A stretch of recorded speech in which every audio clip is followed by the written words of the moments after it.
Hi guys, welcome to my channel and thank you so much for clicking on this video. So let's talk about the consequences of not working while abroad, especially for Africans. Those who come from Africa and you are outside the country, we all know that most of the family or your families may be depending on you. And it's not our fault. This is our culture.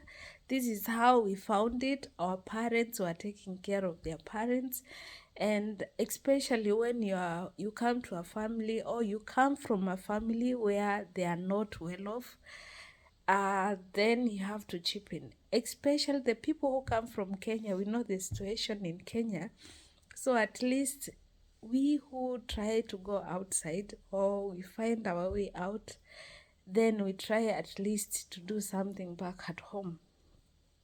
So I have this friend who was, she came here and she was working, and then she got married, and then she got a child. She was pregnant. And she was helping a family back at home. Now, here, like when you come, like when you get pregnant and you're working, there are some of places that you are not allowed to work while pregnant. So for her, she was working in a place where she could not continue working, so she had to stop. But she had already a permanent contract. That means the company was going to pay her a full salary for the 9 months until she gives birth. And then after she gave birth, now the insurance takes over and you are not paid. When now the insurance takes over, you are not paid the full salary, the salary that you've been earning. They give you 70%, if I'm not wrong.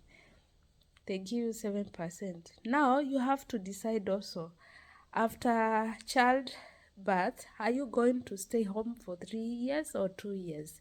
So this money, they will share it, as they will divide. You are paid this percentage. If you say you're going to stay for 2 years, then they give you, I don't know how they divide it anyway. At least the maximum amount or the maximum time you're supposed to stay when you give birth to a child is 3 years. Now, when this person or this my friend got the baby, now the responsibility have been handed, because before she was only her and her husband, and now she has given birth. So which means the amount, and she's not getting the full amount, like she's not getting the full salary she was getting before. That means the responsibility has increased and she will not be able to give out as much money she was giving before. So, because one, she has to take care of her child, she has to chip in, she has to help the husband also do, because to be honest, life in Germany or maybe in Europe, it's not what we think when we are back at home. And the people have to understand that. They have to know that. Because you may just hate someone for no good reason, thinking that this person is just being stingy, or this person is boasting because she's outside and we are not. But the situation here, it's not that easy, especially when you don't have a job. It's even when you have a job, it also depends the kind of job you have and how much you are being paid. One, if you are paying house rent here, it's very expensive. You have to pay for your electricity, you have to pay for the water, you have to pay the other expenses, you need transport to go to your working place, you need to eat. And there is no like if you have only, if you get like 1,000 euro a month netto after all the deductions, you have to manage that 1,000 until the end of the month. There is no other way that you're going to chip to get another amount that you can add in between the month. So unless you have someone who is supporting you, if you are alone, then it's going to be difficult. Now she has a child, and there is an increase. They need to buy pampers, they need to buy this. The amount she was getting every month has reduced to a certain amount. Now she's not able to support her family like before. She's not able to give the amount that she was giving. And if there is a project, like my friend, she had a house, she was building a house, so this project has to stop. Now you find out the people are not understanding. When she tells them, I don't have, they start talking bad. And these are your family. Just imagine. These are the people that you've been supporting. These are the people that you've been sending the money. These are the people that you've been. But this time, now the situation has come. You tell them, I have a child, I cannot work because here there are no house helps, and if you have to find one, then you have to pay this person a full amount, like a full salary monthly. Not like in Kenya. Like in Kenya, you just look for someone and you pay this person, like, let's say 10,000 Kenyan shillings. That's 100 euro. It's nothing. But here, you have to pay this person per hour. And it's not just 2 shillings. You have to pay this person per hour. So if this person has to stay in your house or has to work 8 hours every day, then you have to multiply these 8 hours per day. Like, it's almost that 10,000 that you're going to pay someone monthly in Kenya. So we cannot afford, or this person is not able to afford to pay someone to take care of the child for her to go to work.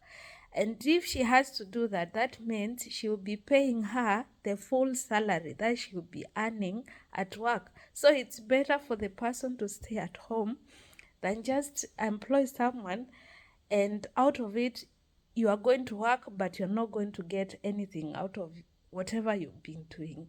You understand? So you see, now the sisters started talking bad about her. Oh, she has gone abroad. Oh, now she feels, you understand, things like that. And you also understand, you people, you are grown up, you have your hands, you can also try to struggle and find something. I've been sacrificing, helping you, but now the situation have come in, and instead of you understanding that, okay, it's fine, when you heard you've been helping, or at least you're still giving us something little, let's try to manage it. When you are sent 10,000, you feel like, wow, this person has a lot of money, and you just use it anyhowly. The next minute, there is no sugar, the salt has finished. Oh, I don't have the oil, I need to go to the salon. Now this person has become like your owner.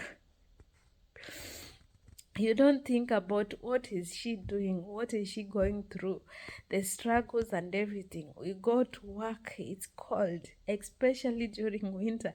You only rest when you get up out of this place, your working place, or maybe during a lunch break or something like that. Otherwise, you have to work.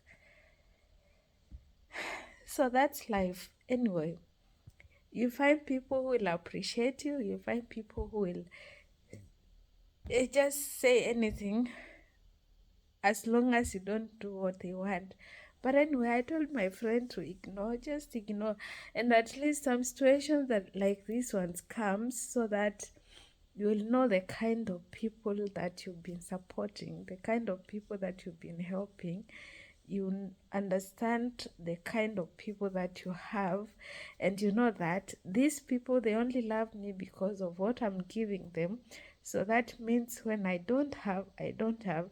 And if something that may happen and I go back, then they will tell you, oh, You are abroad and you stayed all those years and now you've come back nothing. These people will be your enemies. So as long as you're going to help outside or you're going to help your people back, also think about yourself. Put something for yourself that's alive. And human beings are, I would say, sometimes they are ungrateful. Any person, as long as it's a human being and you've not given them what they want, they will talk. They will find a way for them to say something. So be wise, save for yourself, put something aside for yourself while you also help your family. I'm not saying that you should not support them where you can, but also you also have to save something for yourself.